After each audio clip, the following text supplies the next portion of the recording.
Go ahead, Dr. Hallet.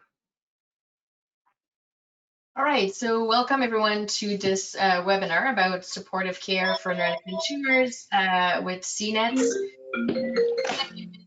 A few minutes for everyone to be able to join, and then we'll get started. This is going to be part of what we hope to be a series of webinar about supportive care, where we change sort of the initial patient education day that we had planned for virtual sessions in view of the coronavirus pandemic, and hoping to have even more engagement by using this virtual platform now. So Rico, do you want to allow me to share my screen? Yeah. All right.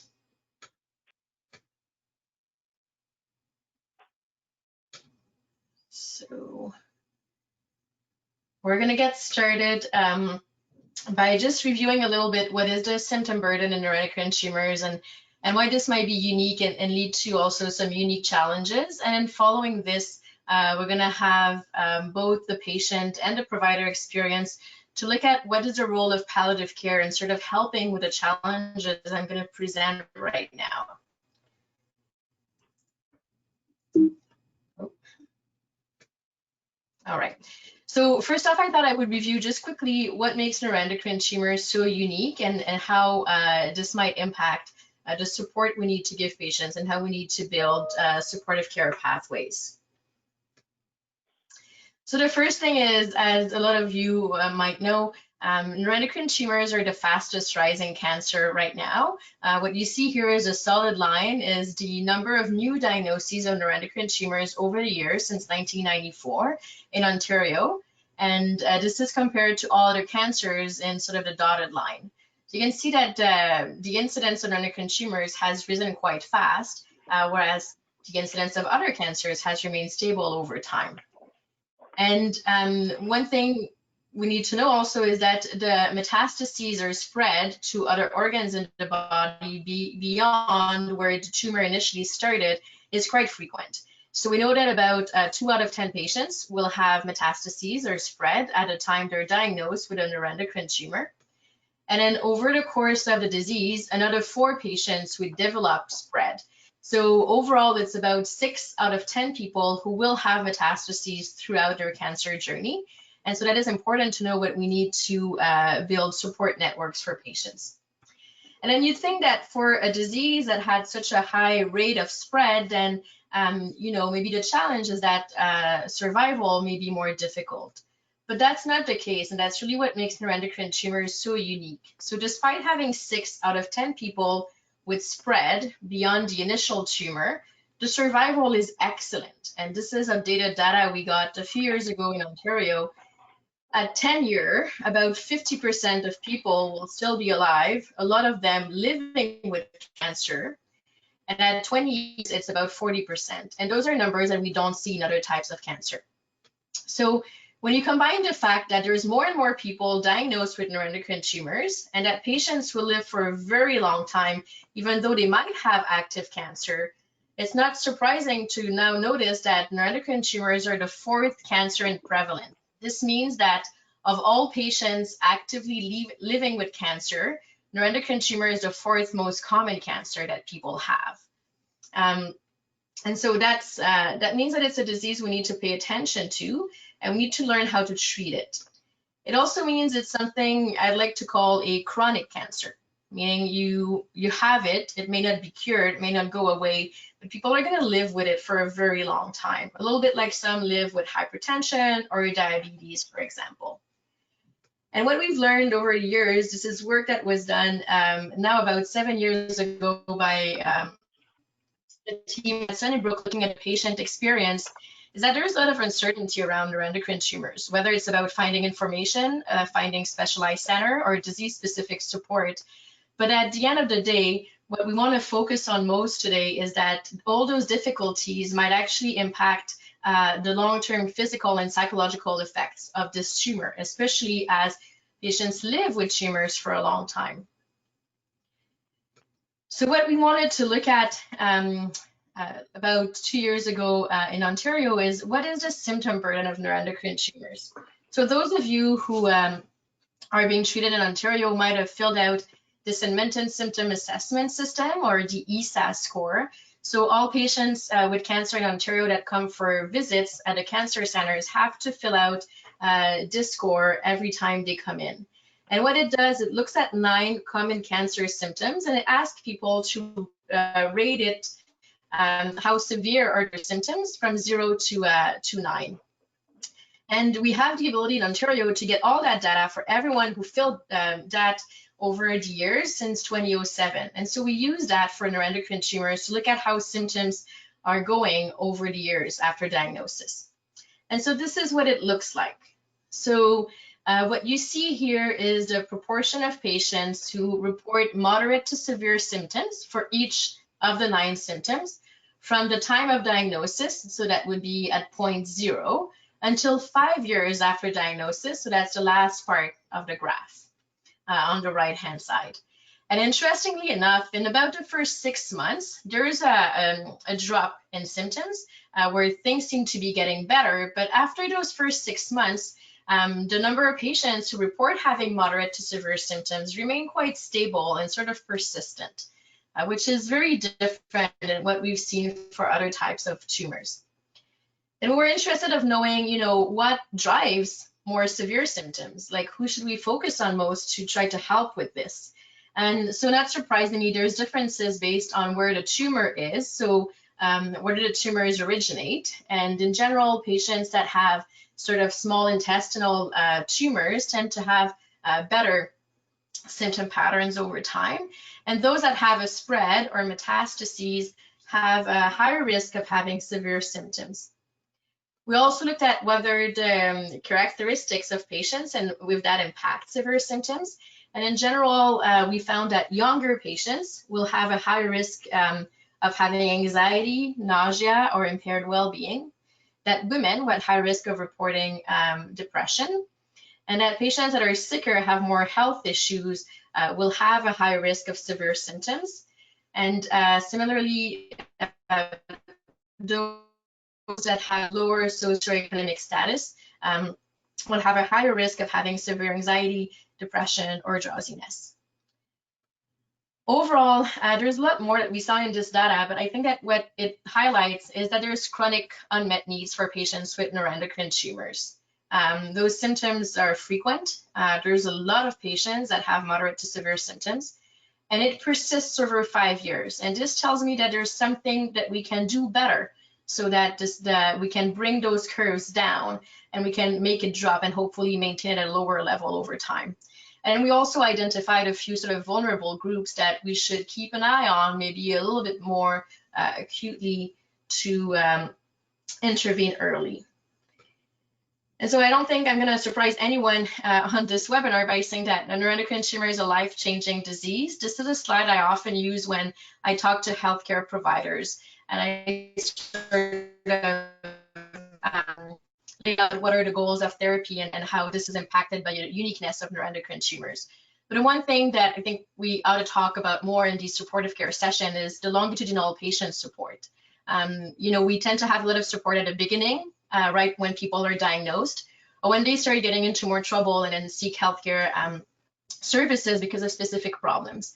I think we should be a little bit better at having ongoing support so that it is well spread out, and that we provide this support throughout the cancer journey rather than at a few specific points.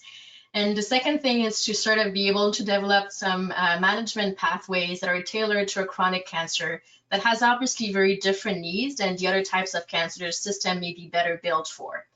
And so there's sort of the webinars we have right now are hoping to help with that, but sort of providing more education and empowerment for patients to engage in this care and understand what is available to them, so to all of you, so that you can be better supported and we can treat all these aspects of the neuroendocrine tumor journey in a better way. There's sort of 4 core aspects that hopefully over the next few weeks or months we'll be able to cover. The first one today is the palliative care and the role of palliative care physicians and services and how they can help you. The second one is about psychosocial support and having to deal with a sort of a chronic cancer and the repercussions. A third one will be about nutrition. There's lots of questions about how, like, what is best for your health and for your tumor control. And then finally, also the aspect of financial support, like what are services available and how this can help you. So with this, I think we're going to proceed with our first presenter regarding the role of palliative care.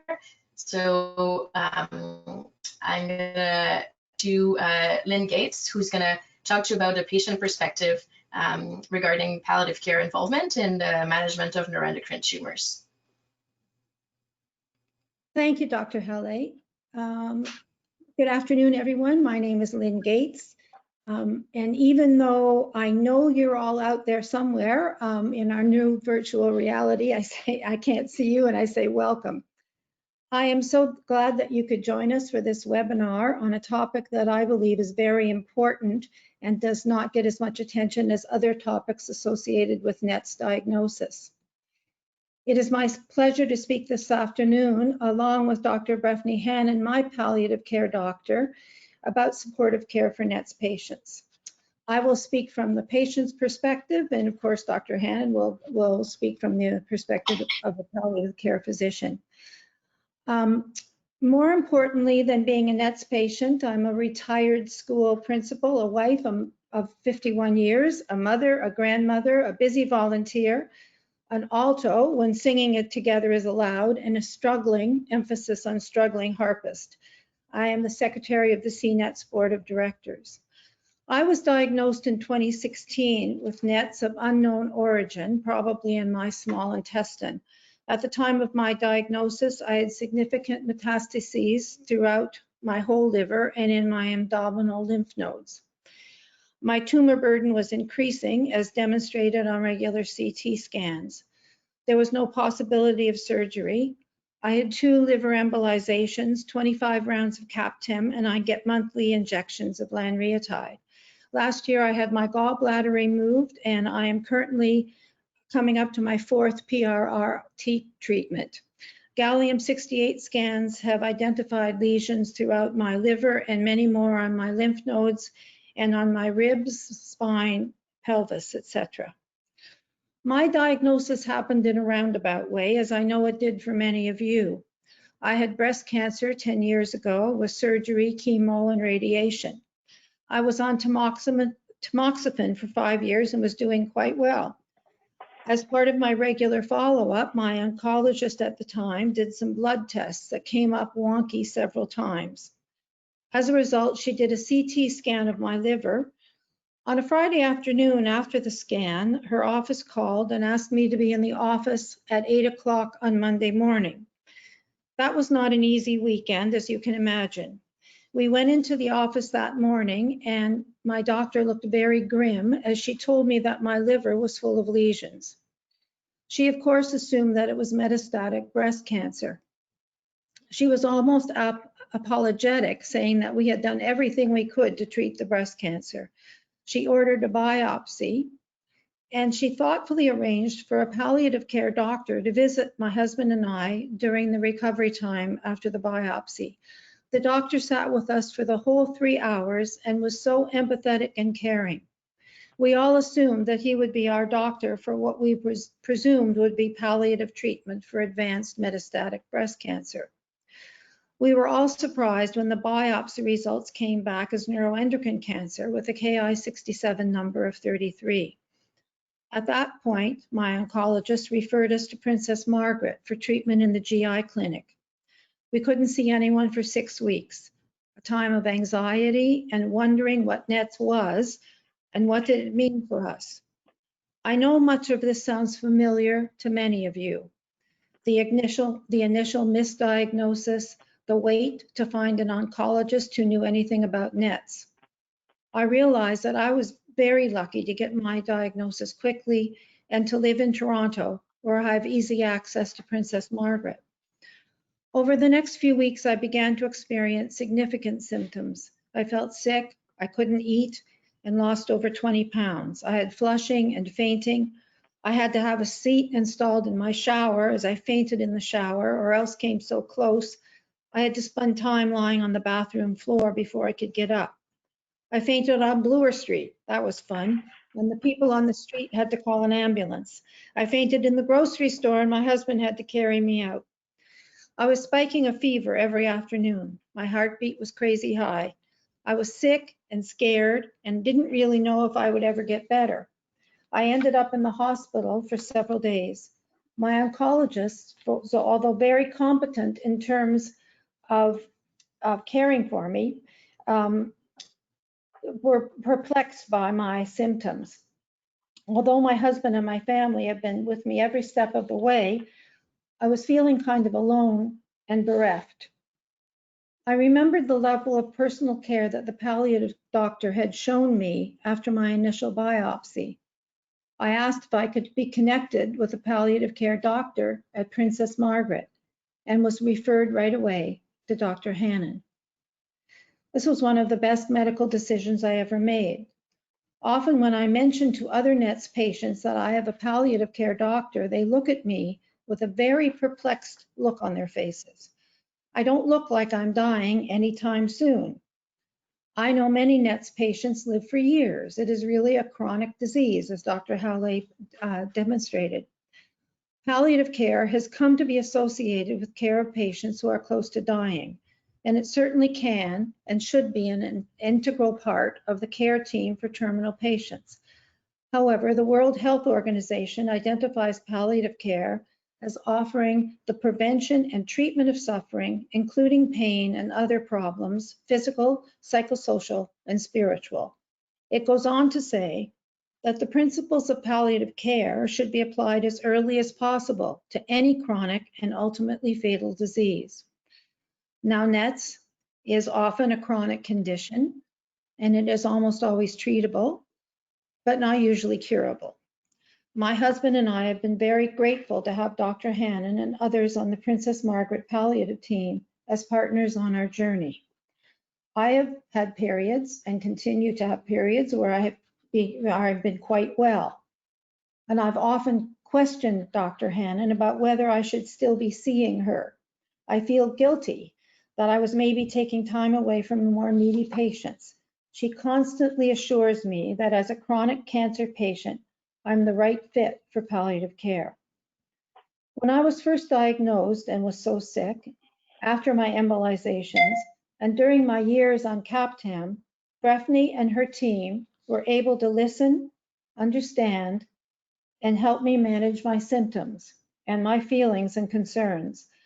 My oncologists have always been caring and deeply engaged in finding the right treatment and in monitoring my physical health. However, their focus is rightly on the management of my disease.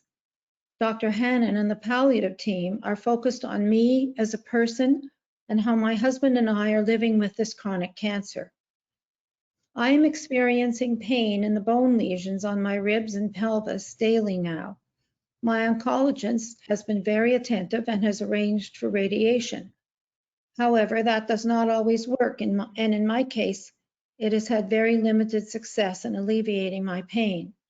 Dr. Hannon helps me find the right balance of medication to help me deal with this. The nurses in the palliative care clinic have been a great support as well. They get to know you and you can call with questions anytime during the week. They get back to you right away.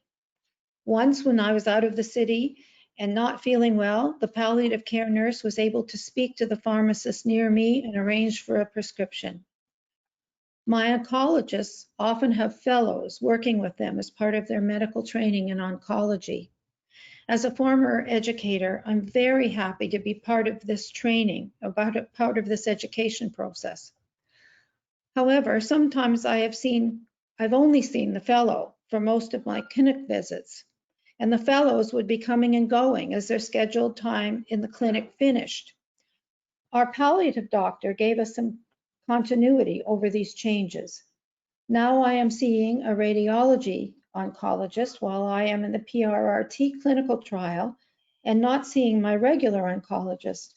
I have a good relationship with both of these physicians, but I appreciate having Dr. Hannon as a constant in my care. I am a very active patient partner in their university health network. I've served on many committees, task groups, and hiring panels. Though through the COVID crisis, I've been asked to help with communications going out to patients through the clinics, on the website, and on the patient portal. I am sitting on other committees working to decide how to open up the hospital for surgeries and procedures that have been put on hold. I am on the faculty for an online course for healthcare professionals across the country on people-centered care. I value my work with CNETs, and the focus of all this work for me is to bring the patient perspective to the table so that the healthcare system reflects the values of empathy, compassion, and honesty. For me, palliative care is all about empathy, compassion, and honesty. Our society seems to have a real aversion to speaking about death. We often cannot even say that someone has died. We say that they passed away or we lost them.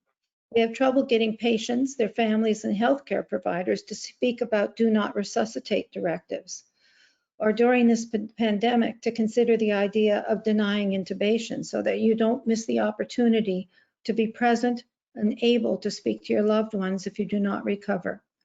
I think this is why so many patients have trouble with the idea of palliative care. They only associate it with dying. For me, palliative care is about dying, but mostly about living. I may live for many more years with this disease, and I surely hope I do. However, when I do die, I want to have a good death. I want to be able to speak about it with my family, manage my symptoms, and be present so I can say goodbye.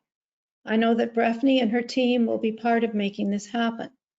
Having a strong and established relationship with the palliative team already in place will make a huge difference.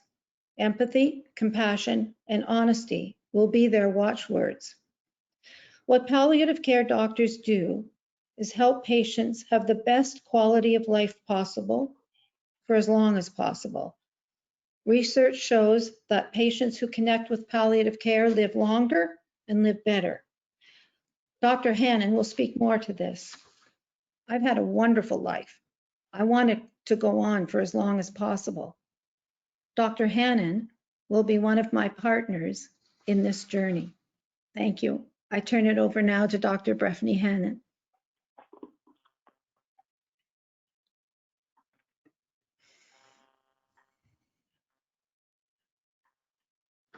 Hi, everyone. I hope you can see my screen. Thank you so much, Lynn, for inviting me to participate in this wonderful webinar, and I'm so honored to be able to speak to you today. Lynn has been such an amazing advocate and supporter of early palliative care, and I feel that she's articulated a lot of the things that I am going to touch on as well now. So it's nice in many ways that we're singing from the same hymn sheet, so to speak. So in terms of who I am, I'm from Ireland, in case you can't guess from my slightly peculiar accent. I trained as a family physician in Ireland and then decided to segue into palliative care, completing some additional specialty training before moving to Toronto 9 years ago to complete a research fellowship. And I currently lead the palliative care team at the Princess Margaret Cancer Centre, as Lynn mentioned. So over the next 15 minutes or so, I'm going to try to convince you that palliative care can be beneficial for patients with neuroendocrine tumors, even though it is behaving in a slightly different way than some of the traditional cancers that we think about. And I'm going to present some of the research that my colleagues and I have been involved in, hopefully to demonstrate some of the benefits of early palliative care. And then I know that we've got lots of time at the end, and I'm very much looking forward to answering any questions that I can. So contrary to popular belief, this is not what I look like when I go to the hospital and when I'm wandering around the clinic areas. But as all jokes aside, as Lynn said, I think that the word palliative can be very, very triggering for many people, and I completely understand the stigma and the phobias that go along with that word.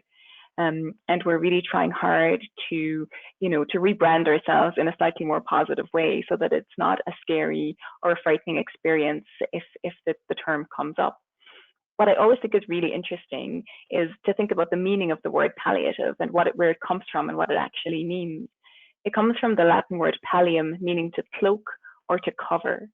So it's got nothing actually to do with death or dying, but rather reflects the type of work that we do, where we know we cannot cure somebody's cancer or their long-term illness. But what we can do is help to cover up those symptoms as they arise, to control them, to mask them, so to speak, and to help people feel better, to feel as well as they can for as long as they can. Lynn has already spoken to you about the World Health Organization definition of palliative care, so I'm not going to spend too much time talking about this. But what I did want to highlight a couple of elements of the definition that I think are worth looking at. So the first thing to say is that it really talks about quality of life. It talks about patients and their families. And that's a real core a piece of what we do, that we recognize that patients and their families face a cancer diagnosis together. That thankfully, many people have supportive friends and family who are just as devastated, as frightened, and as anxious with a cancer diagnosis as the patient themselves. And the cancer really permeates through entire families and support networks, and that our duty of care shouldn't end and start with a patient, but really should extend out to the people who look after them and who love them the most. It talks about life-threatening illness. It talks about early identification, as Lynn mentioned. And it talked about the impeccable assessment that Dr. Hallet mentioned earlier on, using things like the ESAS, the Edmonton Symptom Assessment System. And what it also talks about is not just the physical side of things, although for sure physical symptoms are very debilitating and we spend a lot of our time focusing on those. But a huge part of what we do looks beyond the physical and looks at things like psychosocial suffering, spiritual suffering, and all of those elements and how they contribute to each individual person's experience of cancer or a life-threatening illness, and how they can all play their part. We always talk about working as part of a team, and at Princess Margaret and at other centres, we're very fortunate that our team has a wide range of expertise. So it's not just doctors and nurses, but we also have social workers, psychologists, psychiatrists. We have spiritual care providers, physiotherapists, pharmacists, occupational therapists, music and art therapists. So we've got such an array of expertise and knowledge to really try to tap into all of the elements of somebody's illness experience and their life experiences to try and figure out what's the right course of action for every individual patient and their family. Where does palliative care happen? You know, I think traditionally when people think about palliative care, they think, as Lynn mentioned, about the very last days or weeks of somebody's life when maybe they're bedbound at home or in a hospital. But more and more, we're starting to see patients who are coming to the hospital, having their cancer treatment, and they're still going to clinics, they're still working, they're still active and vibrant, just as Lynn is every day. Sometimes I think Lynn does more work than I do from a day-to-day basis, and she's a really very, very active and busy lady. So I see Lynn in the top right-hand picture there, which is our palliative care clinic at the Princess Margaret. And we were very fortunate a couple of years ago to be able to open our own dedicated clinic space in the hospital. Before that, we'd been nomadic. We'd been moving around the hospital and borrowing space every day from different clinics, which was not ideal as our numbers grew and our doctors and nurses grew and our whole team grew. And now we have this really wonderful customized space, which is wide, it's bright and airy. There's room for families to come, although obviously not now with COVID, but there's lots of space, there's lots of light. It's got all of the equipment and the resources that we need in one area. And it's been such an exciting time for us to open this clinic, which has really validated our role in the hospital, in the cancer center. And we're very proud of everything that we've been able to achieve there. To give you a little bit of background, we see about 1,500 new patients in the clinic every year. And we have about 4,000 total patient visits every year. So we're busy and we see lots of patients, and many of these patients we follow for several years. So not all very close to the end of life, as we mentioned earlier on. The second picture, the one that's slightly to the left, is of our palliative care unit at the Princess Margaret, which is a short stay palliative care unit where patients come in primarily if there's an active symptom issue. So if they have pain or nausea or constipation or some kind of symptom that we're really struggling to manage when they're at home, we bring them into our unit for a short stay to try and get all of those team members together to optimize their symptoms and to get them home again. And we certainly do follow patients right up until the end of their lives. And sometimes that is by referring to physicians who go see patients in their own home, or connecting patients with hospices or palliative care units, like the one on the bottom right, which is Kensington Hospice at College and Major, which might be a facility that's known to some of you and which is affiliated with our program. So the question is, when is the right time to get a referral or to see a palliative care team? And I think both Lynn and I have alluded to the fact that over the past decade, there's been a shift towards early involvement of palliative care. And this is based on a number of really important research findings, which have shown important benefits associated with seeing a palliative care team early and helping us understand that palliative care teams have expertise that can be applied much earlier in a disease course rather than waiting until the very end of somebody's life. And I'm going to talk about two of those studies just to give you a little bit of background. The first study is 10 years old now, which is shocking in and of itself because it was a landmark study which generated a lot of interest both among the medical community but also in the media. So it was a study done in the US of 151 patients who had been newly diagnosed with advanced lung cancer.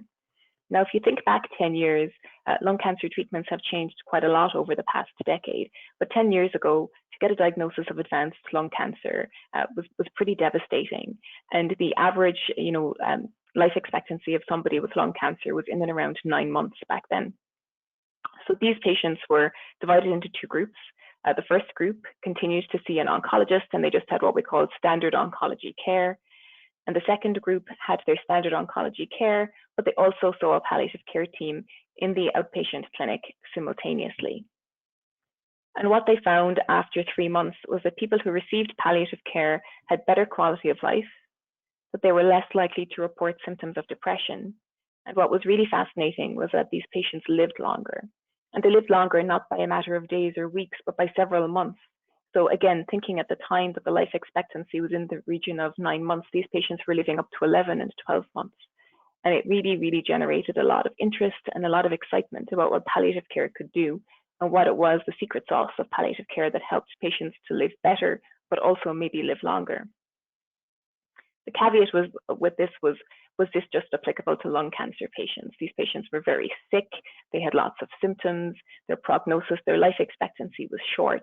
So how applicable was this to patients with more chronic types of cancer, like a neuroendocrine tumor, like breast cancer or prostate cancer, or some of the gynecological cancers that we see? So around the same time here in Toronto, we were doing a study, a larger study with just over 460 patients. And we took patients with a wide variety of cancers, not just lung, although we did have patients with lung cancer, but we also had breast, prostate, GI cancers, pancreatic cancers, gynae cancers, a whole bunch. Same idea, we randomized them to either receive regular oncology care with their oncologist, and the second group had oncology care and palliative care simultaneously. And again, we saw that the people who received palliative care had better quality of life, they had better satisfaction with care, their symptoms tended to be better controlled. Now, we did not look at life expectancy for these patients simply because many of them were expected to live for several years, and it wouldn't have been possible for us to delay publishing the results of this study to look at that specifically, but certainly anecdotally, better quality of life, better satisfaction with care, and ongoing studies around this all around the world. So there's been this shift from the top model, which used to be the old-fashioned palliative care model, where you would see your oncologist and you'd continue to see your oncologist. And then at a certain time, they would say, I'm sorry, there's not anything else that I can offer you. Now I'm going to hand you over to the palliative care team, which can be a very stressful and a very vulnerable experience for people who are quite sick. Now we try and adopt the bottom picture a little bit more, where patients who, once they're diagnosed with their life-limiting treatment and they're still having, treatment and tests and going to the hospital, that we try to introduce the palliative care team earlier on and gradually build up that relationship over time, so that when the time comes when there aren't any active treatment options that can be offered, that it's not, this handing over of care at a very vulnerable and difficult time. Now you have to take that in the context, as Lynn mentioned, that we live in a society where we do not have a lot of comfort around talking about death or dying. There's a lot of focus on conquering cancer, curing cancer, defeating cancer. And it can be a difficult space to live in as a person who has an advanced cancer that cannot be cured. And how do we have those conversations in society in general, but also in the healthcare world, which we could spend a whole other webinar devoted to.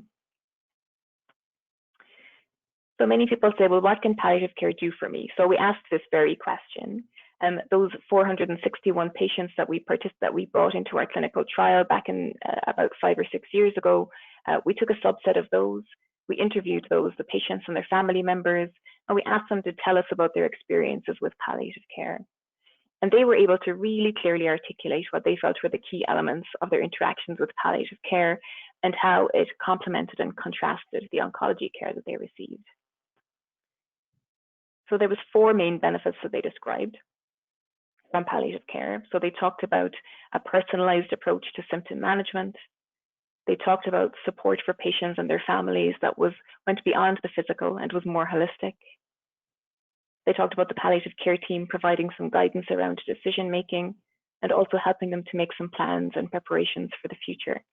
And for the last couple of minutes, I'm just going to share some of the quotes that we had related to this. I'm just going to try and get this up.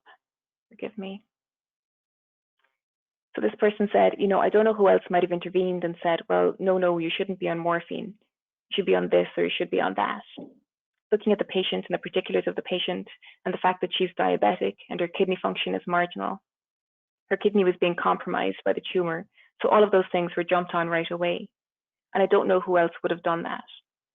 Whether the oncologist would have done that, I don't know, but the pain management was very, very important and then the right kind of pain management.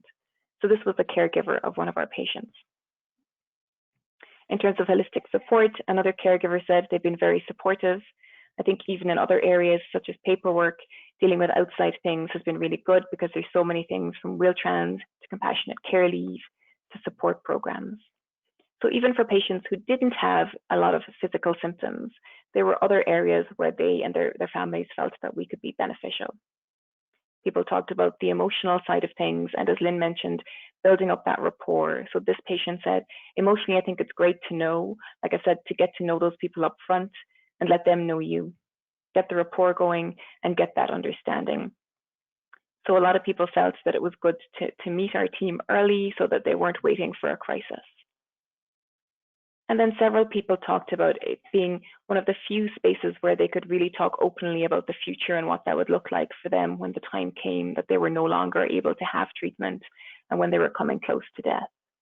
And this young patient said, because at that point I thought my option was I had to go to my parents or to the hospital, which was the only palliative thing I knew about. Although I vaguely understood there were hospices, but I wasn't really clued in. And then my palliative care doctor explained that no, in fact, there's options of staying in my own home.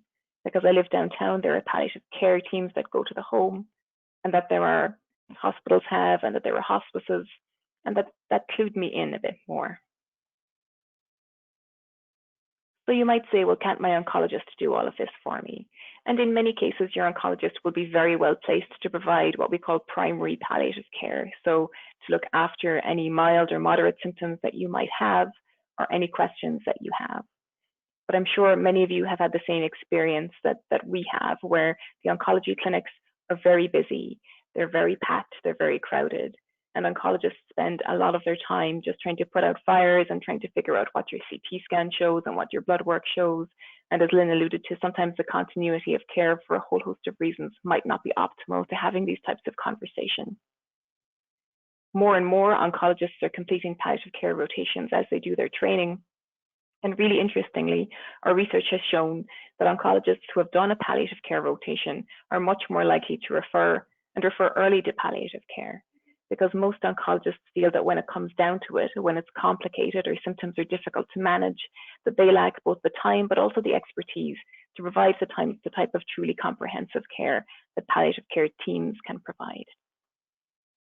And again, my last couple of slides, we asked patients to talk about that. And they really articulated it so beautifully, where they said the palliative care doctor has more of an understanding of, yes, there are more symptoms, there are more drugs, that the oncologist is just dealing with oncology and you're just left with, you're dealing with chemo or radiation or whatever their specialty is. And this person, I really like the beginning of this quote because they talk about the palliative care doctor seeing the person who happens to have a disease, whereas the chemo doctor, which is what they call their oncologist, saw the disease and there just happens to be a person attached to it. And I happen to have the disease, but that is not who I am. And I mean, oncologists are scientists, they're doctors, and that's the fascination of the disease and how to cure it, and that's great. And that's their job and that's their training. But especially with the disease that is going to end up killing you, it's good to have honesty, it's good to have empathy, it's good to have compassion, and that's what I felt, and that's what I got from the palliative care team. So my oncology colleagues are phenomenal. They're some of the hardest working, most experienced, most well-educated people that I know, but they themselves know their limits and they know when they need to ask for help and get us as the palliative care team to come in. And I know that there are things that they do that I could never do. So this is not my attempt to criticize or to bash an oncologist because I think they're phenomenal, but it's more to try and demonstrate how we can work together. And I think many of our patients were able to articulate that too, that the two roles were complementary and supported one another really nicely. If you're wondering how to get a referral to palliative care, you can be like Lynn and you can simply ask whether a referral to palliative care is right for you. Most of the hospitals have outpatient palliative care clinics where you can be seen. And just as a reminder that palliative care services are all covered by OHIP, so there are no extra costs associated with coming to see us. I don't want to eat into our question time, so I'm going to stop talking now for a bit. Thank you so much.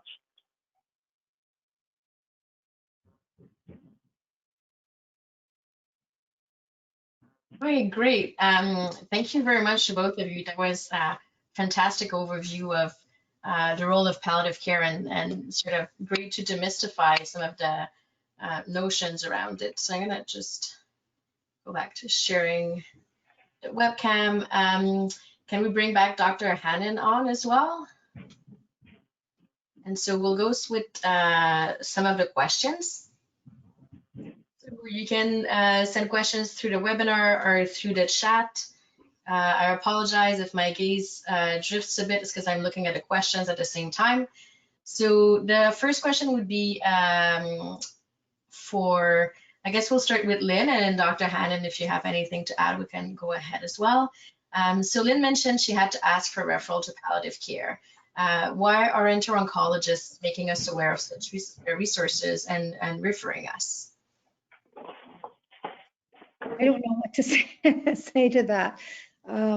I only have my experience to speak to, and it wasn't ever suggested to me, but because I was aware of it and had had the experience, that's why I asked for the referral. I don't know what Dr. Hannon or Dr. Hallet's experience is with referrals, how often they happen, or if they come from the oncologist or the patient or both. I think most of our referrals do not come directly from patients, although we, just before I came on the phone to join this webinar today, I did speak to somebody who had asked herself for a referral, and more, I think patients are being empowered to ask for that.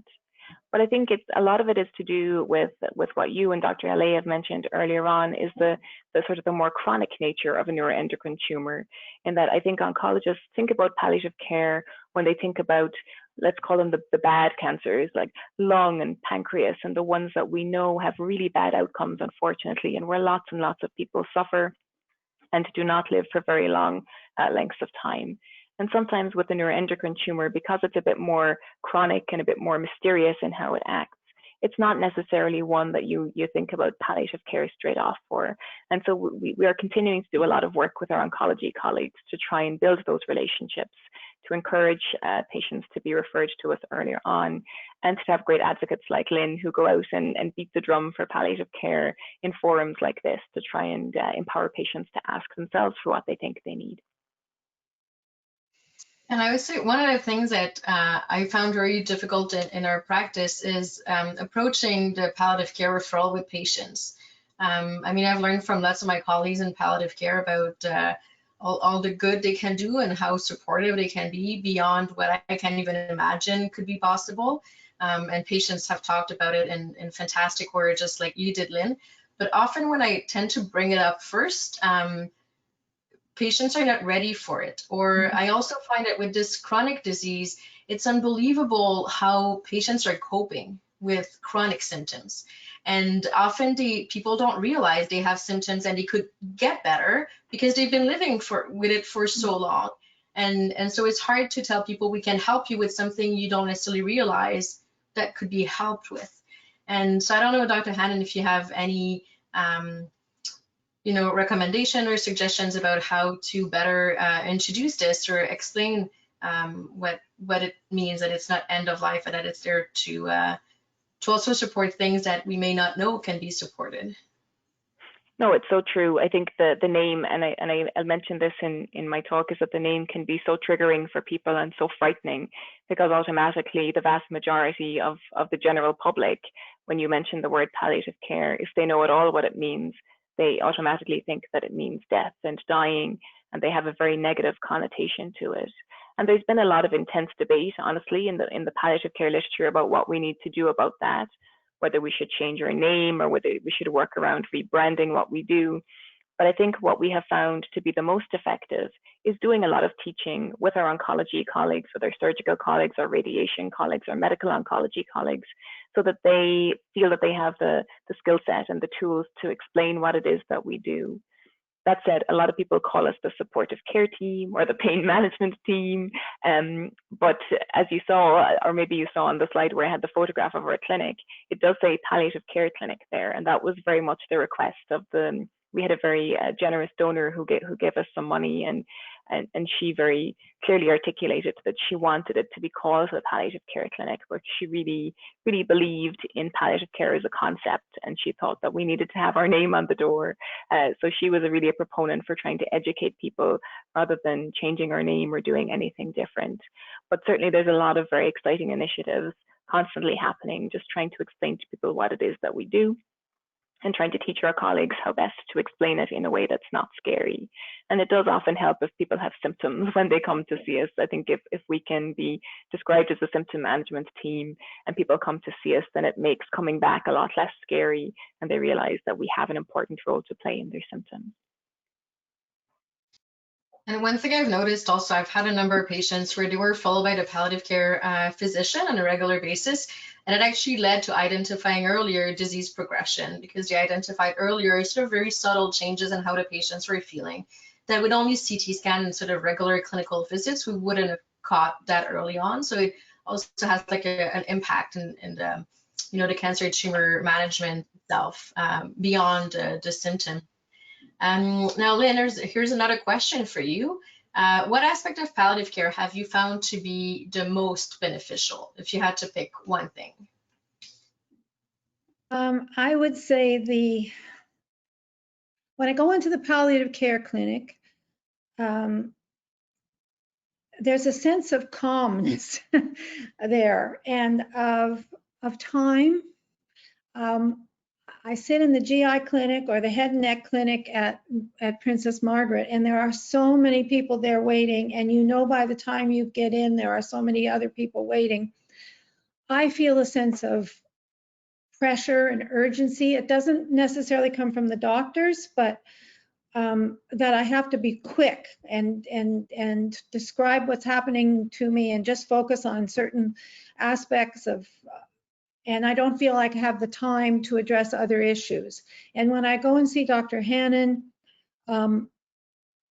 it feels like that opens up the space for my husband and I to have a fuller conversation about the impact of the disease, not just physically, but on our emotional life. That's great to hear, especially in our current healthcare system. We're always trying to do more with less, that there's those spaces that are accessible and there for everyone. And one thing that I noticed in everything you're saying, Lynn, is how you're always talking about your husband and yourself. So like this sort of very holistic approach Dr. Hannon also highlighted. So here's another question, and we will go with Dr. Hannon. Lynn, if you have anything to add, please follow. If you have no symptoms, is there any role for palliative care? You know, that's a really good question. And again, in the research that we did, several patients had no physical symptoms when they came to see us. And we did wonder, you know, was that really worthwhile or was that beneficial for them? And even for those patients, they spoke really clearly about just making those connections and how nice it was to know that if something happened, if I did get symptoms, that I know who to speak to, that I know the resources that are available to me. And I also know that this is the team that will be, you know, going to bat for me in the future when things get worse. So a lot of people do find just making those early connections can be really helpful in terms of peace of mind and reassurance. And we do often, you know, sometimes people, like you said yourself, sometimes people don't even realize that they have symptoms until they come and see us and we go through things and they've just been dealing with something for months and years and it's become part of their day-to-day living. So that's the other point. And also a lot of our work is about planning for the future. So anticipating things that might happen, not waiting for symptoms to get so bad that, you know, that we need to jump in, but rather giving people the tools and the frameworks to recognize, you know, what some of the signs might be, to look for a new symptom and to get in touch with us early, but also to help them and their families prepare for the future in terms of planning and anticipating what they might need. Lynn, do you have anything to add to that? I would just add that you're living with a chronic disease. You're living with a cancer diagnosis. It's not just your body that's involved in this. It's your mind and your emotions. And that plays on you. As much as you're involved in life and living to the fullest, it's still in the back of your mind all the time. And sometimes you go for months and months because if you're doing really well and you're not having a lot of symptoms, you might not see your oncologist for 6 months. But having somebody to touch base with maybe every 2 months and to just acknowledge, yes, I have cancer, I'm doing fine, but it is a factor in my life.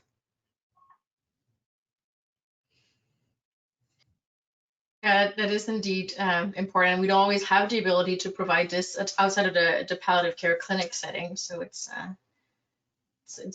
great what you're mentioning there. Now, that sort of also answers the question we had about whether there's a specific trigger we should be looking for palliative care referrals. It seemed like there's a very broad range of patients that can really benefit from palliative care. And from what I understand, almost like everybody really could be benefiting from this. You're going to have a whole lot of referrals coming your way, Dr. Hannon. That's good news. I see it that way as well. Now, do referrals have to come from an oncologist, or can it come from a family physician or from somebody else? So I can only speak to what we do at Princess Margaret, and I can't speak to what the other centers do specifically. But usually our referrals come from internally, from within the cancer center, so from oncologists. That said, I do sometimes get, you know, messages from family physicians, and when that's the case, it's just normally I'll touch base with the oncologist and say, oh, hey, you know, is it okay if we set up an appointment for your patient? And the answer is always yes. But the easiest, most straightforward route to get to see us is to speak to your oncologist and ask them to make a referral. Yeah, and I don't really know any oncologists who would say no to a request like that. No. Like, yeah. Oh, really? I know sometimes I speaking from as a surgical oncologist perspective, we sometimes just don't even think about it, even though I'm doing all this research and I'm a big advocate for it. Sometimes it just doesn't come to mind for a number of reasons, and just need to have, you know, really patients engage in their care and empower themselves and ask for them, like, yeah, for sure, of course we can do this. And then I wonder why I hadn't thought about it before, but there's many different routes to go. I was just going to say, and it may be the patients who aren't as empowered and engaged in their care who may need the palliative care the most. Yeah, that's true. Yeah, very true. So I have a message here saying that someone wants to ask a question, although I'm not seeing them. Rico, do you see anyone raising their hands, and we could unmute people to ask questions? Bailey's already asked her question. All right. So there's another question around Do palliative care physicians prescribe medications such as pain meds, or do those come from oncologists? Oh, so we definitely do prescribe lots of medications, including pain medications or medications for any symptoms that patients experience. But we're always working really closely with your oncologist is, I think, the other really important message to take home here. That sometimes patients are nervous that, that I don't, because I'm not prescribing chemotherapy or radiotherapy or whatever the case may be, that maybe that whatever I'm prescribing might not jive with what their oncologist is doing. So we're always in regular contact with our patients' oncologists, double checking about medications and letting them know what we're prescribing. And we do work really closely as a team to make sure that, that there's one prescriber for certain medications and that everything is being done safely and appropriately in keeping with the, the goals and the wishes of the patient and their overall care and where that's going.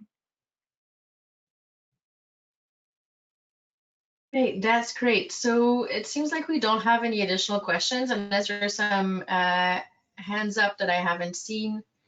We're getting to the end of this hour. So thank you so much, Lynn and Dr. Hannon, for taking the time to be with us today or tonight. It's the beginning of the evening, I guess.